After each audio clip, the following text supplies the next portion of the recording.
with life-threatening injuries. Our Kelda Yoon is live from the home for us tonight. Kelda, what else can you tell us? Well, Lisa, we know that the fire has since been extinguished. It's been put out, but there are a few firefighters still around. The house where it happened, it's still been taped off. The family who lives there has been evacuated. Now, crews were called to the scene just after 3 o'clock this afternoon. One woman and one child, as you mentioned, they were rushed to hospital in life-threatening condition, and 2 other children, they also suffered minor injuries. They were also transported to hospital. So in total, 3 children, 1 woman in hospital tonight. The fire originated in the basement. It was the owner who called it in, and the home, as I mentioned, has since been evacuated. Now, I did speak to a neighbor who lived a few doors down. He said that he was sleeping at the time, but he woke up and he saw fire trucks everywhere, ambulances, police. It was quite the scene earlier today. He said also that the family that lives there, it's a mom and a dad with 2 small children, and that they rented out the basement to some youths. And he said that his family was home and they walked out, and it was quite frightening. And it's not the first time, they said, that something like that happened at that house. There was an incident, also a fire a few years ago. Now, the fire marshal's office, they have been called. They will be investigating. They have not arrived yet. I'm told that they will likely arrive in the morning for the investigation. I'll send it back to you, Lisa. Thanks so much, Kelda. Kelda Yoon reporting live for us tonight. And a bit of an unusual scene in the city's West End tonight. Police tape up around Toronto Police's 12th Division near Black Creek Drive and Eglinton. Police say a man walked in with a gunshot wound. It appears he was shot nearby. The scene shows shell casings along the road marked by Tim Hortons cups. Now, you can also see that car right there with bullet holes in the station parking lot. Now, paramedics took the man to hospital, and police are still trying to piece together what exactly happened. Most of the residents at 200 Wellesley are back in their homes after a 4-alarm blaze in the building early yesterday. Toronto Community Housing says all but 5 residents went back to their units last night. Now, TCH gave people the chance to inspect their homes and decide whether they want to return. It accommodated the 5 who stayed elsewhere. The fire started in a 9th-floor unit. Most of the damage is contained to that floor.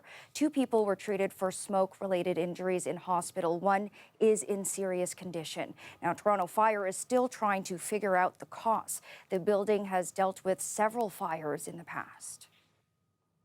Members of dozens of organizations gathered in Toronto today. That's to protest the Ontario government's plan to offload 30% of healthcare costs to municipalities in the new year.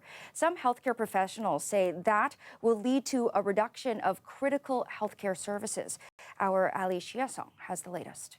I've been a nurse since '85, so that's what, 34 years? The hospitals that I see and represent and work are in gridlock on a daily basis. The cuts to public health are just going to make and perpetuate that to be worse. They say come back, we say fight back! The Ford government actually describes it as more of a restructuring. Instead of relying so much on the province, as of the new year, they would like to see towns and cities across Ontario pay for 30% of public health care costs. This is a huge offload of costs to municipalities. It's not a savings for Ontarians at all. It's costs that will either have to be borne through service cuts and privatization, or they'll have to be borne by increases in municipal taxes. The Ontario Health Coalition organized this rally. According to their math, the restructuring amounts to the elimination of up to 86 local public health units and local ambulance services. As with other proposed cuts this year, the Ford government rolled back after some pushback. We recognize our government moved quickly when we came into office. After municipalities were sent scrambling to find savings in preparation, the Premier announced, "We're providing transitional funding for your budgeting process in 2020. Toronto City Councillor Kristen Wong-Tam isn't buying it. They're trying to put a friendlier face, a softer tone to the message, but backpedaling on those announcements is not reinvestment into the healthcare system. The Office of Ontario's Health Minister responded, touting the millions of dollars it plans to invest in things like improved care for seniors, mental health, and the creation of more hospital beds. These investments are going in the wrong place. They're not going towards frontline workers, and that's where we need the investments. Ali Chiasson, CBC News, Toronto. New federal legislation comes into effect today in the continued fight against tobacco use. All tobacco products shipped to stores in Canada must now be in plain brown packaging. No colors, fancy logos, or anything to distract from the graphic health warnings. When you look at Australia, for example, they were the first in 2012 to do this. You see their smoking rates go down. So the graphs look beautiful, and I thought, very good. But then when you look at Canada's smoking rates, it's also going down, and we haven't had the packaging story in there. So we don't see this big drop based on this, but it's another tool in our fight against tobacco usage. Ottawa is hoping the new packaging will drive down tobacco use to 5% of the population by 2035. Now, plain packages were first proposed way back in 1994. The industry, however, successfully delayed the law for a quarter of a century. The new laws do not apply to vaping products. Now, some residents in Toronto's East End say they're being forced out of their building so their new landlord can renovate and jack up their rent. They filed a complaint with the Landlord and Tenant Board a few months ago, and today they protested to shine light on Toronto's increasingly unaffordable housing market.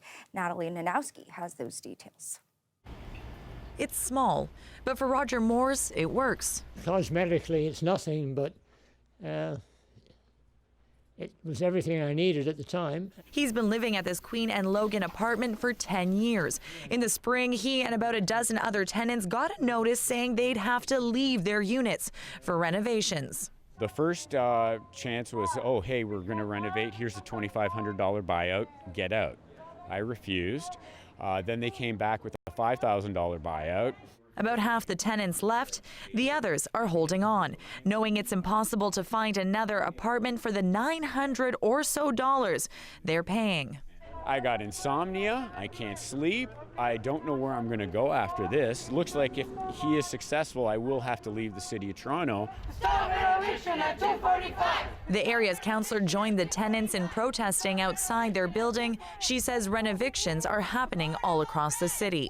Once they kick the tenants out, they then re-rent at 2 and 3 times the rent. We're trying to build affordable housing in the city of Toronto. We can't build it fast enough to keep up with landlords that are renovicting tenants. The new landlord couldn't be reached for comment. Some tenants say they've seen the renovated units posted online for more than $2,000. Could you afford that if they boosted it up to that? No. No.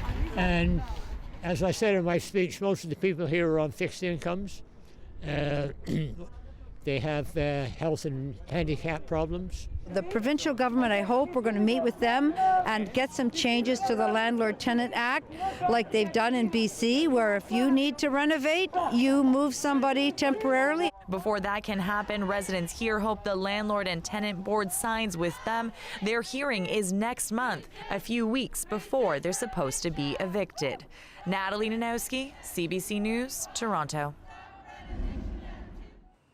Now, if you're trying to get around Toronto this weekend, make sure you're aware of TTC subway closures. Riders can expect delays today and tomorrow as crews work on signal upgrades on Line 1. Now, there's no subway service between St. Clair West and King Station for the rest of the day. All stations within the closure except DuPont will remain open for fare sales. Now, tomorrow, there's no service between Bloor-Yonge Station and Osgood. Shuttle buses will be operating during the closures.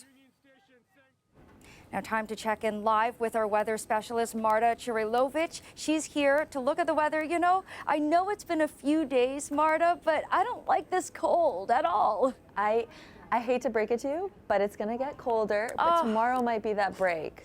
So it's going to be a little bit rainy though, just because, you know, when it's above zero, it's going to be more wet than it is snowy, right? Taking a look at the current systems though, you can see a high pressure area and some snow in northern parts and just parts of Quebec as well, but nothing for southern Ontario. Overnight 3 degrees, which is what it was for today. Like that was pretty chilly, which is below seasonal. For Toronto, it should be around 8 degrees for this time of year. So tomorrow, as I mentioned, it's going to go right back up to seasonal 7 degrees, but that rain icon is there. So that's going to come in the afternoon. Let's take a look at that. So the front is slicing through. There's going to be snow a little bit higher, closer to North Bay, and then in through southern Ontario, that's where you'll see that rain icon. And just quickly looking at the temperatures across the board, again, snow to the north and then rain throughout. But there is going to be snow and it's going to be coming on Remembrance Day, and we'll tell you a little bit more about that later in the show.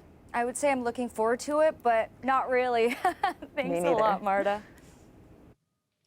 After the Vietnamese War, hundreds of thousands of people in that country left in boats in search of a better life. This afternoon in Mississauga, a monument was unveiled commemorating their struggles, as well as the many lives lost along the way. 3, 2, 1. Hundreds of people in the Toronto Vietnamese community were there for the unveiling, including Mississauga Mayor Bonnie Crombie. The monument honors those trying to make the journey and recognizes the contributions of Vietnamese boat people who came to Canada, including one man who left his country 35 years ago. When I see it, it making me cry. Yeah. The monument was 3 years in the making. The Canadian government helped resettle more than 100,000 Vietnamese refugees in the mid-'80s.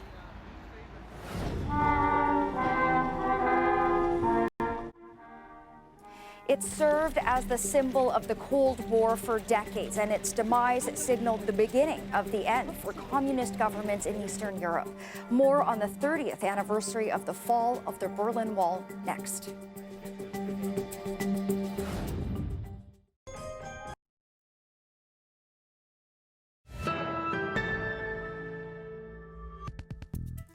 The border between East and West Germany was thrown open 30 years ago today, marking the beginning of the end of the Berlin Wall. Germans marked the anniversary, but as freelance reporter Nick Spicer reports, there was a somber undertone to the ceremonies. I'm standing now on what used to be the death strip of the Berlin Wall, and it's where the Chapel of Reconciliation is located, just up the garden path over there. And that's where Angela Merkel spoke to visiting foreign dignitaries and young people and issued a call to action. She said the values of 1989, democracy, the respect for human rights, were something that you had to fight for every day. Now this is a commemoration 30 years on. That is, of course, a celebration. There's also a somber mood to a certain extent, because I think there's a recognition amongst many people that, for instance, here in Germany, there's a new spread of populism. The second most popular party here is, after all, the Alternative for Germany, an anti-immigration party that is particularly strong in the former East Germany, where people there feel hard done by, and they feel to a certain extent what has been described as jealous about the welcome given to the million-odd refugees who were brought into Germany in 2015. But there's widespread concern as well about populism in other parts of Europe, in Central Europe, in Poland and Hungary, for example, and questions about the health of the transatlantic relationship with the United States, whether Donald Trump, for instance, is still committed to the European Union and NATO. So a big celebration here, a commemoration, but this is, after having covered a few of these, perhaps one of the more somber ceremonies about the fall of the Berlin Wall. Now back in Canada, a Remembrance Day ceremony in Toronto honored Canadian and Ukrainian soldiers. Armed forces are led by Acting Consul General of Ukraine in Toronto, Sviatoslav Paretsky, and Colonel Viktor Sidovaka, Defense Attaché of Ukraine. The ceremony was in honor of veterans and armed forces members of the Ukrainian-Canadian community for their service. It was put on by the Ukrainian-Canadian Congress and the Ukrainian War Veterans Association of Canada. Now, the Royal Canadian Legion is hoping to teach kids about Remembrance Day in a bit of a different way this year, and it's using the popular video game Fortnite to do it. Yelena Adzik has more on the project. Here's how it works. By using a special code while in the Fortnite game, you, as a player, are dropped onto a custom-designed island. It features First World War trenches, a Canadian military cemetery, and D-Day beaches. The most significant point here is that the game's combat feature will be turned off to make the island a violence-free area. Take that in for a moment. The whole point of Fortnite is to battle others. You have a wide array of weaponry to choose from, everything from assault rifles, sniper rifles, to shotguns, pistols, explosives, and grenades. It's quite powerful to see the complete absence of all weaponry in Fortnite. Now, as one can tell from this promo video, the tone is clearly somber.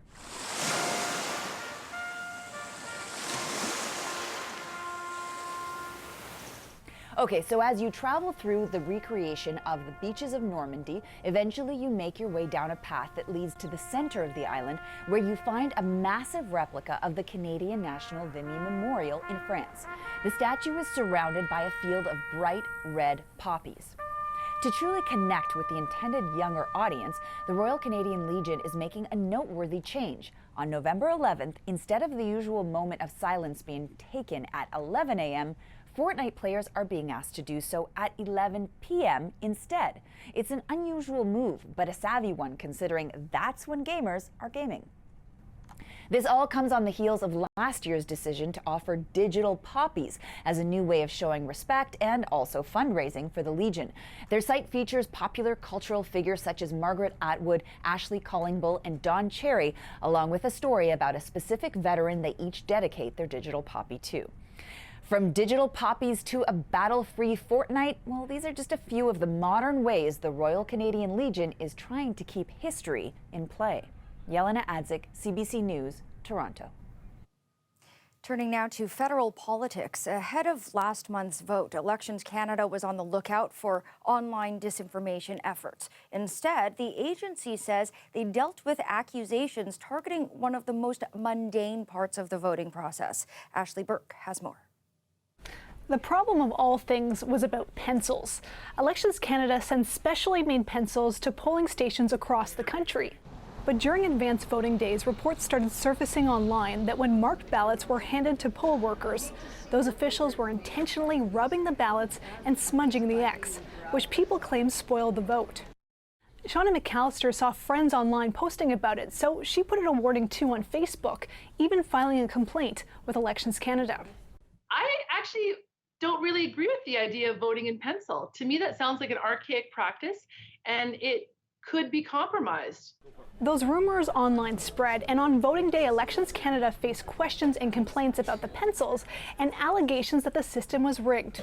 It says that is completely false, and the events described are implausible and do not match our records. We tried it ourselves, using the same pencil provided at the polls and a sample ballot. It slightly smudges, but not enough to distort the X. Elections Canada said the ballot would still count. So the underlying message of this one is that you can't trust your system. This expert said the disinformation campaign didn't cause mass panic or disrupt the election, but she still has concerns.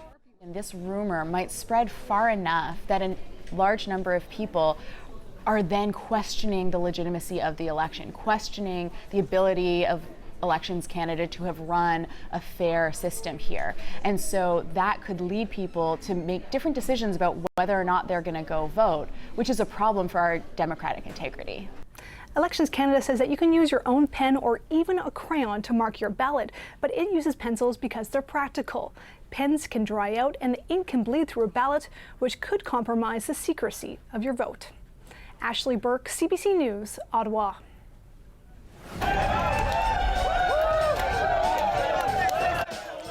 Hundreds stripped down this afternoon to raise funds for men's health. We'll take you to the Undie Run, coming right up.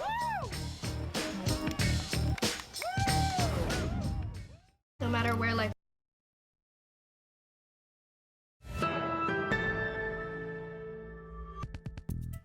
Well, Toronto FC is gearing up for an away game, taking on the Seattle Sounders in the MLS Cup Finals tomorrow.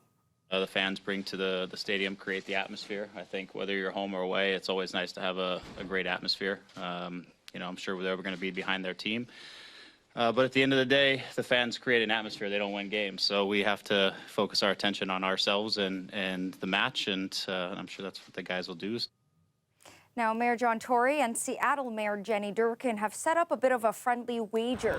Tory says if Seattle wins, he'll wear a Sounders scarf for a full day and light the Toronto sign green next Friday. As for the Toronto Raptors, some tough news for the team as two of their star players will be sitting out for the next little bit. Serge Ibaka and Kyle Lowry were injured after Friday's away game against the New Orleans Pelicans. Ibaka has a sprained right ankle, while Lowry fractured his left thumb. Lowry will be reassessed in 2 weeks, and Ibaka is out indefinitely. Now, today's chilly temperatures couldn't stop some young kids from enjoying a day with the Toronto Argos. See all this youth here today, to see all these parents here today, loving this game of football. This game has given me and given so many other people so many amazing opportunities in life. Kids from across the province competed in a flag football tournament this afternoon. It was the inaugural Argos Cup, coached by the Toronto Argonauts players. They were cheered on by the team's mascot and Argos cheer team. And despite everyone's best efforts, the Chatham Chargers came out on top and claimed the cup. Checking back in with Marta Churilovich, they were bundled up. It's a sign of the season, isn't it? Yeah, well, you know what? The key to it is layering. So having a sweater, having a long sleeve shirt, so you can take it off if if you're getting hot. If you're playing football, you might want to take some of those layers off. So Sunday, as I mentioned a little bit earlier in the show, it's going to be a wet day, 7 degrees, so right around seasonal. Today, on the other hand, was not. It was 3 degrees, so much cooler. The systems for Sunday, you can see here, that's where the green is coming in through. That's the rain showers for Southern Ontario, including Toronto. Monday and Tuesday, there is the risk of that snow. So if you are going to commemorate Remembrance Day, going out to the cenotaphs, please do dress warmly and dress for the conditions. So again, that snowfall icon through Southern Ontario for Monday. Let's take a look now how that will track. There are different models that are sort of indicating different things. We're not really sure, how much snow is going to fall, but we know there will be snow. So check this track coming here. So the Gulf moisture is coming up, the cool Arctic air is coming down, it's coming together, and that's what's causing the snowfall there. So this is the first track possibly, and you have some of that snow light through Monday, and then the second possible track, which obviously has a little bit more in through the lower Great Lakes. And just taking a quick look at that 7-day forecast for Toronto, Monday 0 degrees, and that snowfall icon is there. And by next weekend, which is the Santa Claus Parade, we'll let you know a little bit later. Looking forward to it. Thanks a lot, Marta. So we knew you'd stick around for this last bit of footage. Hundreds took to the streets for the 2-kilometer Undie Run today. The runners bared all, or mostly all, raising funds to support men's health as part of Movember. That's our show for you.